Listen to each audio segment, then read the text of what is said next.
Hello, ladies and gentlemen. Welcome again to Abbotsford Small Business, where you can, of course, find us at abbotsfordsmallbusiness.com. You can also send us an email if you'd like to comment on our show. Just send the email to abbotsfordsmallbusiness@gmail.com. Appreciate all the wonderful emails that we're getting from you. Today I wanted to take a look at, I'm going to turn this into one of the portions of the weekly podcast show, about how many people don't know the value of audiobooks. They don't know the value of podcasting. They don't understand the value that you can get out of listening to free information online. See, the internet is free. And if you're going to market a goods or a service, you got to give a lot of stuff away for free. And this is what the website is really, truly all about. I teach people how to blog and how to make your company more valuable. And in order to do that, you have to give away a lot of stuff saying tips and tricks, stuff saying what you do, stuff showing your passion. You have to give away promotional things. You have to put things on sale. You have to become more valuable to your customer than before. One of our mottos at Abbotsford Small Business, or eFlexonics, our support page, is become valuable to someone. So today I want to do a podcast on, it's called Active versus Passive Listening. If you get a really, really good book on business and you bring it home and you have to sit there and read it, you are caught in reading it. It is a passive situation where you sit down, you get a cup of coffee or your favorite juice or whatever, you sit down and you start reading the book, right?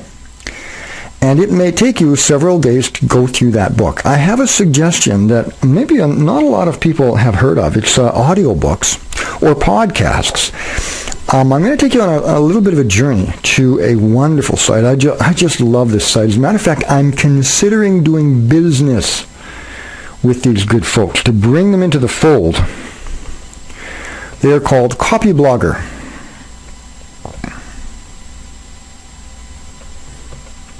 Copyblogger.com.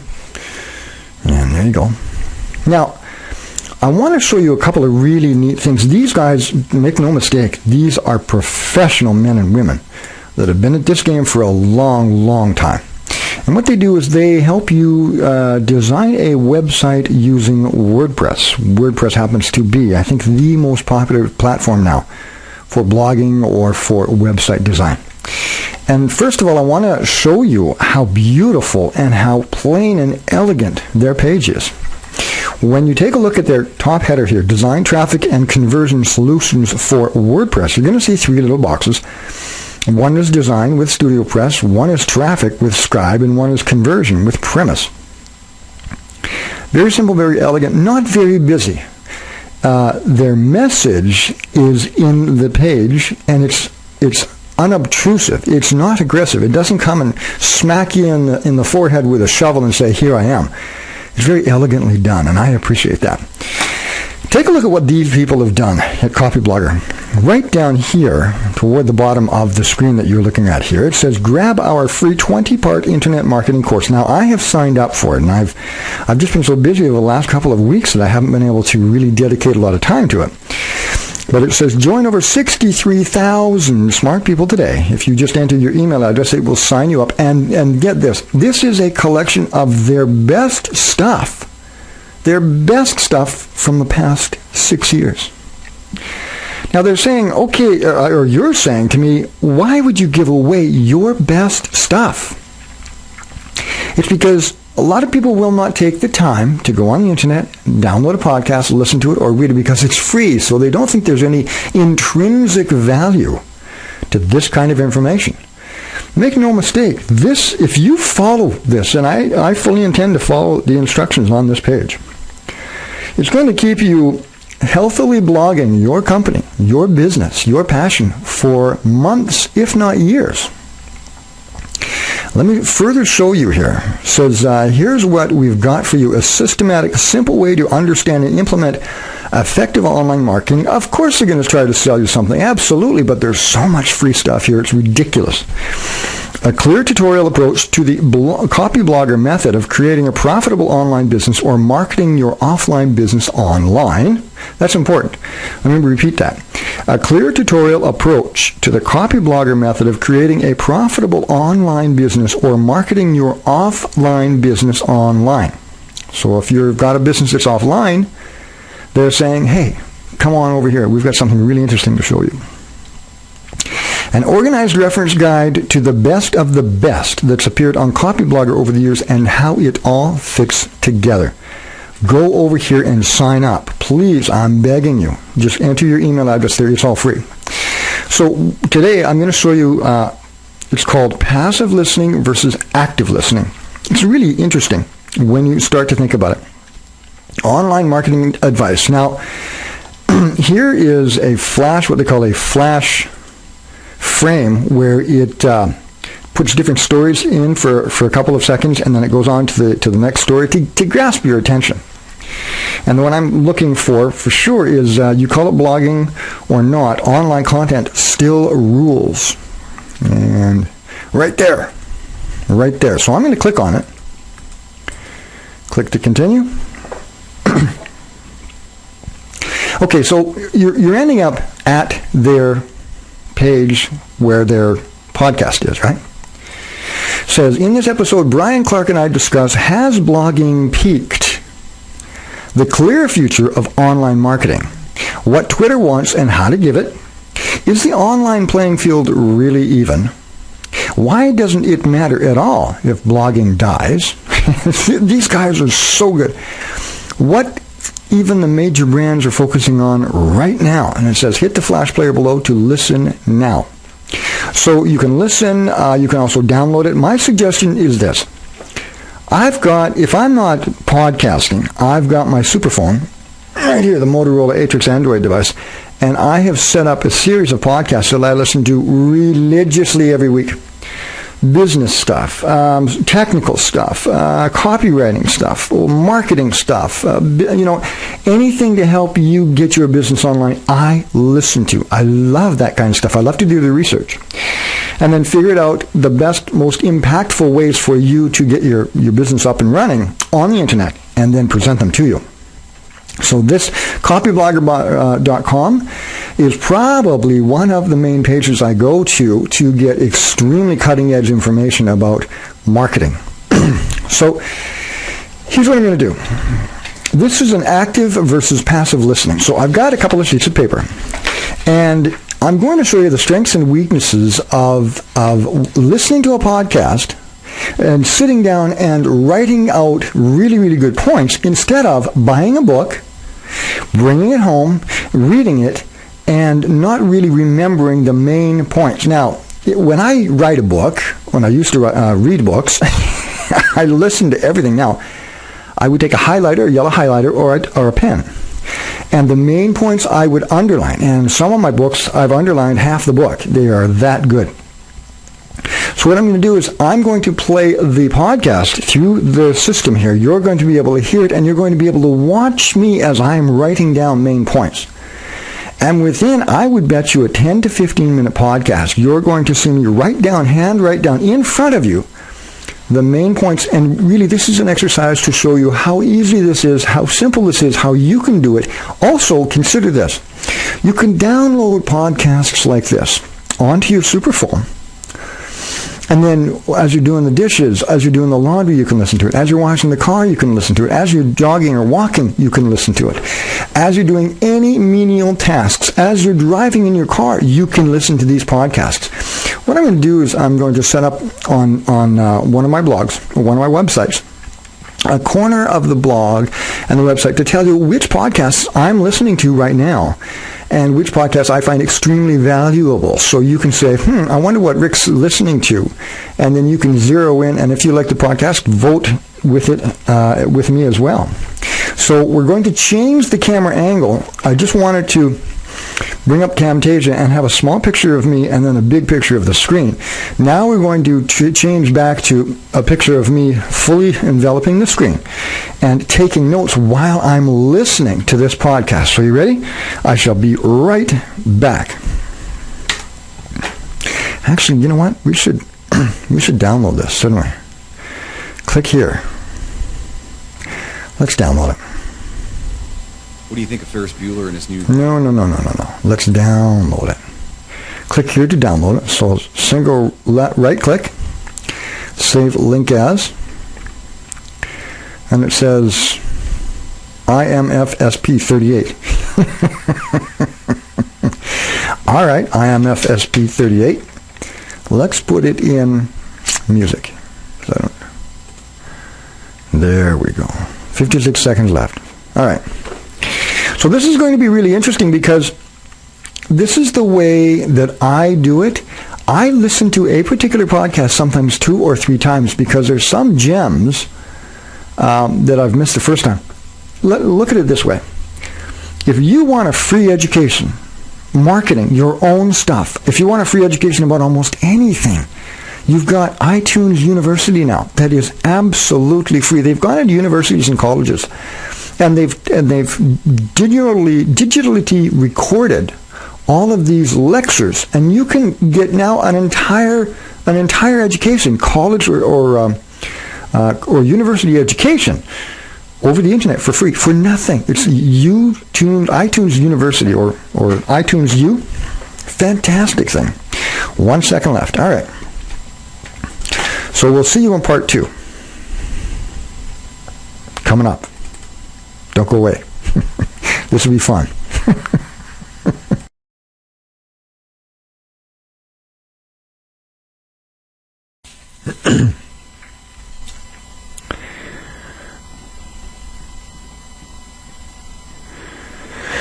Hello, everyone. This is step 2 of active versus passive listening. Now, in step 1, I did a framework.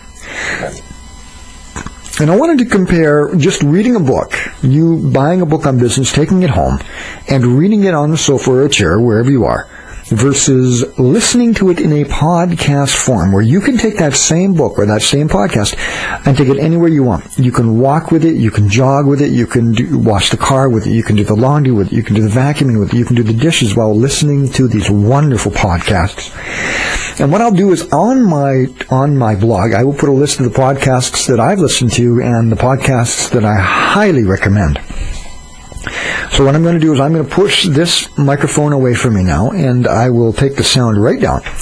And you will be able to hear the podcast, and you will watch me write down some of the points. I love these podcasts from Copyblogger. All right, you ready? Here we go.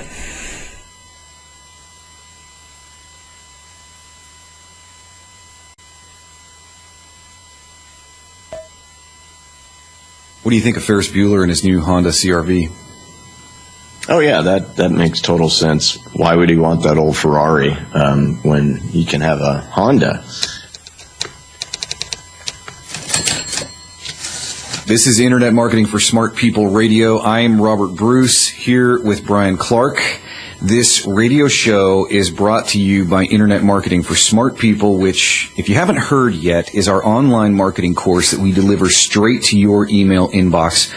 The course contains 20 highly useful emails covering everything from content marketing to email marketing to the basics of good phone etiquette on podcasts. Oh, the wife. If you want to jumpstart your online marketing efforts, if you want to skip a large part of your learning curve with all this stuff, if you want to learn how to use the online marketing strategies and tactics that actually work, get on the bus. Sign up. Oh, and it's totally free. If you want in, it's easy. Head over to copyblogger.com, scroll down to the middle of our homepage where you'll see the headline, grab our free 20-part internet marketing course, drop your email address into the little box there, and we will take care of the rest for you. Brian, let me read you a little something as we get into the show today.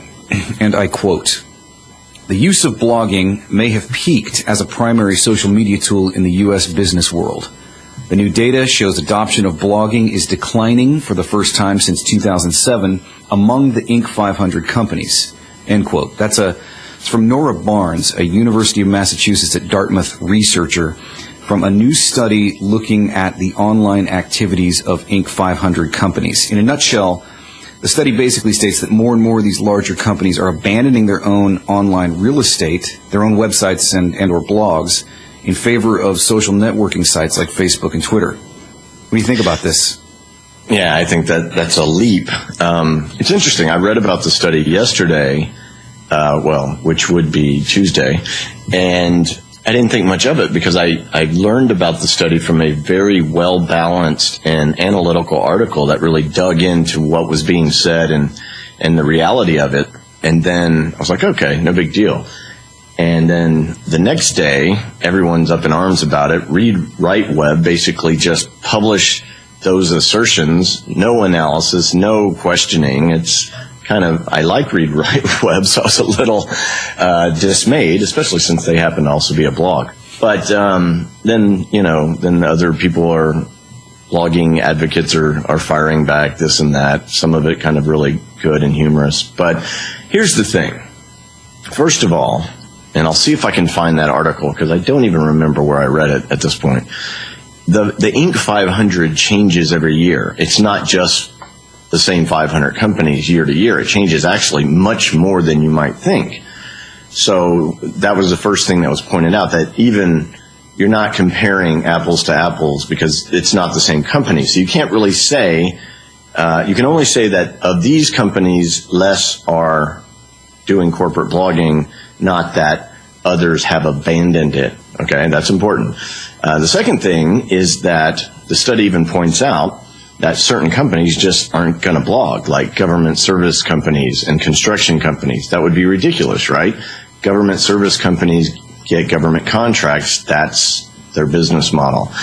And again, the article pointed out that due to Obama's economic stimulus plan, the inclusion of more government service companies in the Inc. 500 was a natural result, right? So companies that don't need to blog are more prominent in the 500 this year. Okay, so if you look at it that way, I'm not sure the study really says anything at all about corporate blogging. Yeah, you're saying, number one, this is not a static, the Inc. 500 is not a static list. New companies are coming in all the time for various reasons. But number two, this shouldn't be a worry because, as you say, a lot of these companies, there's not necessarily a need for, well, there is a need for content marketing, but they're not concerned about it. Well, not certain companies just don't have the need. I've got a buddy from high school who he manufactures these giant springs for heavy machinery. It's the most horribly boring business ever. But they get these huge government contracts, and he's doing very well. He's not going to blog. He doesn't even understand what I do.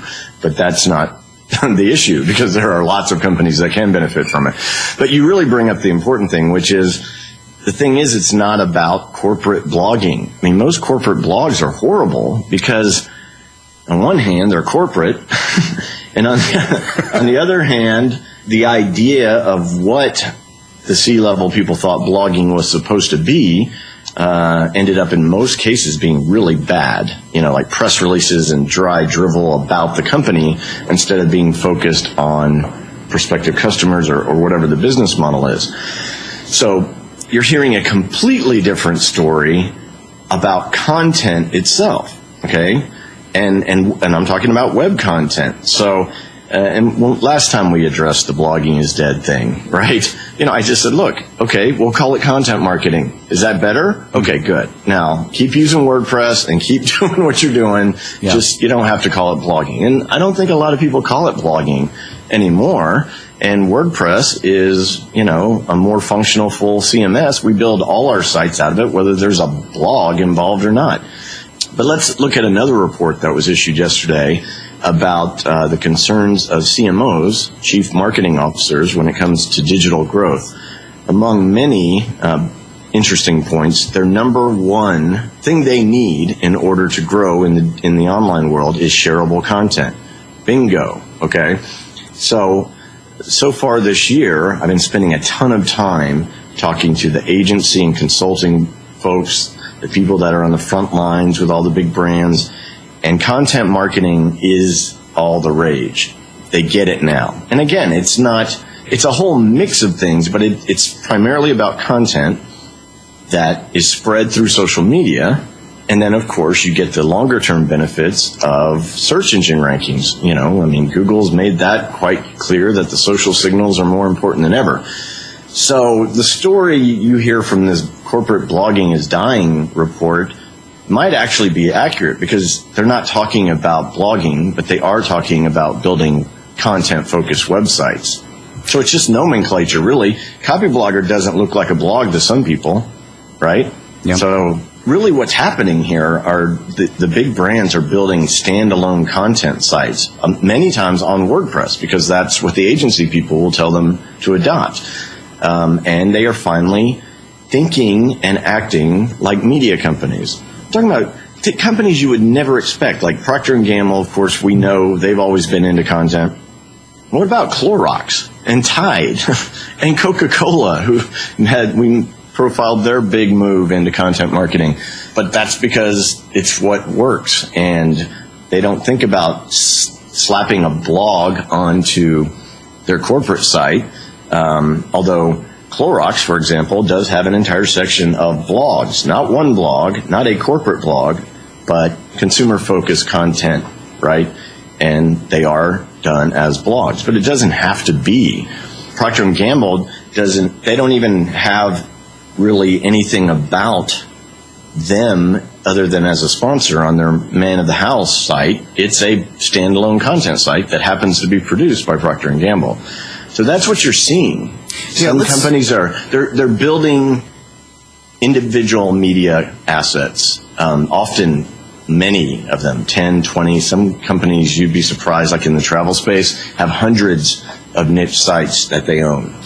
We talked briefly about this a while ago, and it's one of my favorite stories. But just to give people some context, let's talk for just a second about Procter & Gamble. In the past, you could call it their content marketing of the past, and what they're doing a little bit in the future, or doing now and into the future. I mean, this is a company that has millions and millions of dollars that they could pour into advertising, traditional advertising of all kinds of media. And they still do, correct. Yeah. But they're also, I'm kind of torn here, because I really want to talk about Coca-Cola going all in, as we were discussing a few weeks back, a great article. But Procter & Gamble, just the short version, if you will, what was the old decision they made decades ago, and then what does it look like now that they're doing today? Just to give people an idea of what this looks like in the real world. Oh, yeah. I mean, we've talked about it on the show before, but yeah, they invented the soap opera on radio as a way to reach Depression-era housewives. And they did it through serial drama, show up every week, find out what happens, cliffhangers, family drama, all that kind of stuff. And then obviously with the advent of television, they made that move. By the 70s, soap operas were the most lucrative form of television on the planet. And two of the most popular shows were actually produced by Procter & Gamble. They had a separate division called Procter & Gamble Productions. Most of what happened from those early days, that changed, and you didn't have companies producing their own content. They just went with advertising. And during the golden age of advertising, people who spent the most money just literally crushed it. And Procter & Gamble did that too. But they were taking from both sides, right? They were going direct to their target audience with soap operas using new mediums like radio and television. And of course, then they were brand advertising out the wazoo as well, because they were masters at that game. But we're living in a different world now. So now Procter & Gamble's out of soap operas, which were declining in popularity. Now they build niche content sites, in this case for men, not housewives, house men, house husbands, whatever you want to call it, which is an interesting adaptation with the times, right? Yeah, right. But so and those content sites, those niche sites they look a lot like what we're doing. Not in content, obviously, but in terms of the structure and in terms of how they're producing it and putting it out there. Oh, sure. I mean, mainstream media sites are all social now, and a lot of blogs, quote unquote, have transformed themselves into something bigger. If the business dictates it. I mean, everything from Mashable, which is an amazing story, a blog started by a 23-year-old, now a major media company. So things are evolving to where there's not really old media and new media. There's a big mess of media. And the cool thing is that I can build a site that builds a business just as much as Procter & Gamble can, just as much as Time Warner can. So we're all media now. If some of these companies don't want to go to the effort to create great content, what do you say to them? I don't care. I mean, there's from what I'm hearing, there is enough exceptional momentum out there with content marketing that there's an entire industry that's being built around it, and it's not going away. It's just not. Social media itself is just the internet, and sooner or later we'll stop talking about it as a distinction, right? Yep. But content is what works. So Lisa Barone wrote a responsive post to the Read Write Web article, and basically that was her angle. She's like, you don't want to blog, who cares? Here's what you're missing out on if you don't. And she just ran through 10 of the biggest benefits, everything from, again, people share content. Another report that just came out, found the best way to use Twitter is sharing content. So basically what that means is that the content creators get the most benefit, even though others are curators, right? The sharers. So it's basically, her argument was, fine, don't blog. I don't care. But I agree with her in that there's enough people who get the content thing, whether you call it blogging or not, that it just doesn't matter. So there are companies who are Facebook only. Good for you. When Zuckerberg cashes out and they change the rules on you again, have fun. I've got my site, and if anyone's going to screw that up, it'll be me, not Zuckerberg. Yeah, and this creates quite a hole for maybe smaller businesses to run through, right? To create great content, to reach those customers and reach those people through content marketing. No, I mean, the people who do will have outsized results. They will own the search results. They will have much bigger social networks, because every time someone shares your content, it's being exposed to that entire person's network, and they may or may not already know you. If all you've got is a Facebook strategy, all you're doing is attracting the people you already do business with or already know you. So for some huge brands, maybe they think that's fine, but it's not a very good. What's amazing about content marketing with social media, one of the points Sonia made in her 10 content marketing goals post, I mean, it's constantly creating awareness among people who might not know who you are. Now, obviously, with the small business, that can have an amazing impact, literally build the company like it did with Copyblogger. But the big companies are clearly getting in on it, All right, you brought up this, we're running short on time here, but you brought up this new Carnegie Mellon study, which highlights what we've been saying for years about exclusive use of these social networking sites. And the quote you pulled out on Twitter was, "The Twitter ecosystem values learning about new content." And this goes directly to the heart of one of the core principles of Copyblogger, which is don't be a digital sharecropper. Well, sure. Like I mentioned just a second ago, I mean, Twitter is the greatest content distribution network out there for people who create content. Everyone gets that. Twitter didn't start out with that idea, but that's what it became, because they kind of stepped back and let us use it the way we want to. What choice really do they have? It's interesting that Dick Costolo, the CEO of Twitter, came out and said that Twitter was not a media company because they don't create content, which is interesting because a lot of these user-generated content companies do present themselves as media companies.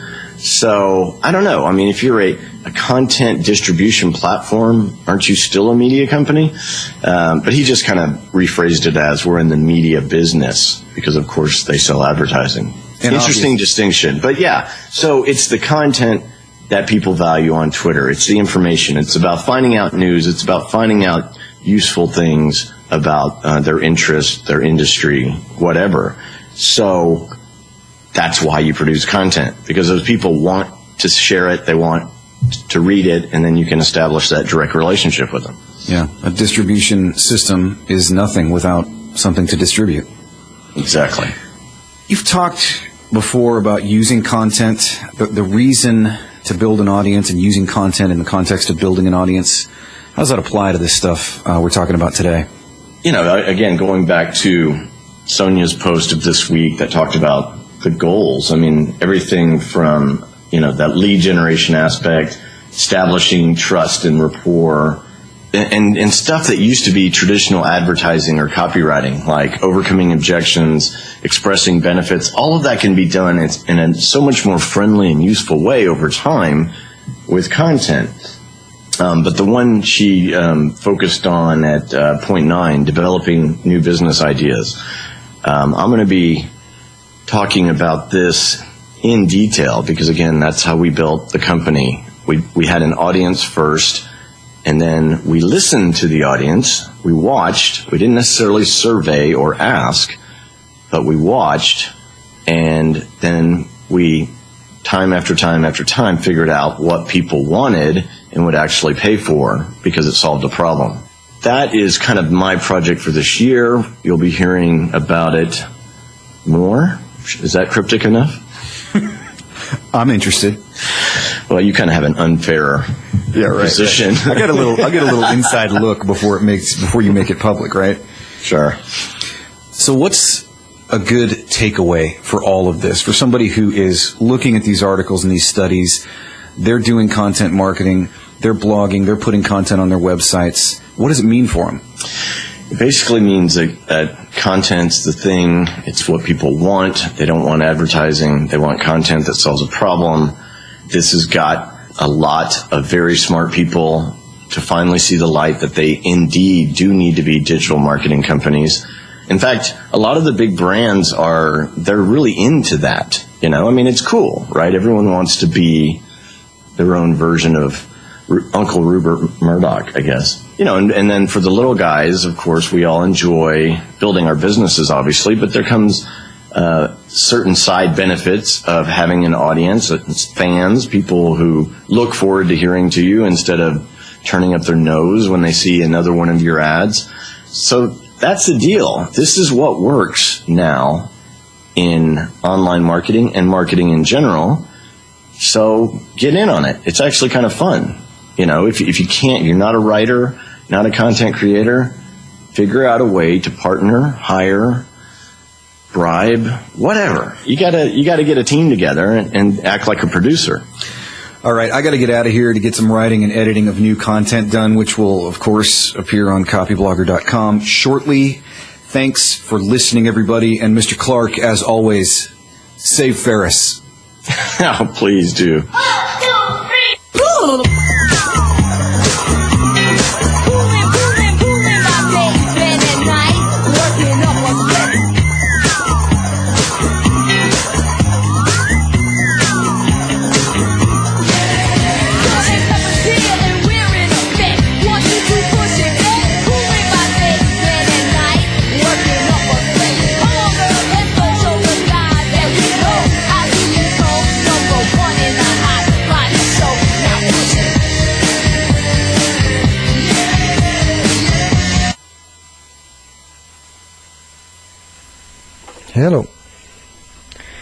Hello there. Okay, so welcome back. Now, as he was saying, here's why I wanted to do this little exercise. I wanted you to watch me take notes on this great podcast show called Copyblogger. Because everybody's going to take notes differently. Everybody's going to take notes according to their own specific businesses. And in the space of, I don't know how long that podcast was, maybe 10, 15 minutes, I've got a page and a quarter of notes that are really, really helpful. Now, if you're just sitting there reading a book, that book is static and it's passive. What I was doing here is I was passively listening, but I was actively recording the most important things from that podcast So this is the way that I like to learn, I like to share, I like to teach, because if you just read a book and then you go out and you have to have a talk on that book, or if you want to teach someone some part of that book, you haven't really taken the time to take the main points that are extremely valuable to you. Now let me show you what I mean. The first little while is active versus positive listening. Okay, so whether you call it blogging or not, online content still rules. So that was really important, because I'm teaching people how to blog. And then all of a sudden the rumors out there that blogging is dying. It's not true. Don't believe it.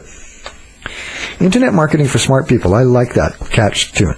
Jumpstart Your Business. It is totally free. Their program, they're giving away 6 years of stuff and ideas and concepts that are really, really helpful. I'll bet that if you were to take this information, take all the free information that is available on their blog, their content, that is going to solve a problem for you, and you studied it and you put it into use, you wouldn't need SEOs. You wouldn't need web developers. You wouldn't need copy editors. You wouldn't need people writing your own editing material. What you could do is you could start to create your own show that solves a problem for people. People want to be able to go to your website and to look forward to your shows. So let's continue. Read Write Web put an article up without research. So, in my opinion, how did they know? How did they know they didn't research it? So I'm going to have to go and follow up and go to Read Write Web. Okay, study may be flawed, that particular study that they're talking about, because the Fortune 500 changes all the time. See, when I'm talking to people, when I have to tell them, I have to diffuse the situation. They say, well, I read a report that blogging is dead. It's non-existent. That's not true at all. Somebody starts a dumb rumor with a catchy headline, and you just read the headline, and that's all the story that you are spoon-fed. Blogging in the past has been equated to dry press releases and amateur-built sites, which is really, really true. I'm talking about interactiveness. I'm talking about creating your own video and audio content. So you built a fan base. Why would you want that? You're helping somebody, you're giving back to the community, and you're making money as well. Companies need a shareable content. So that means if I have a thing... Okay, so I talked about this in one of my other podcasts. If you are a garden service, okay, and I want you to start thinking about blogging up and blogging down. So you're a garden service. Who do you get your mulch from, and your chips that you put on the lawn from, and your fertilizer from? That is blogging from below, right? That's a supplier to you. Have them on your show.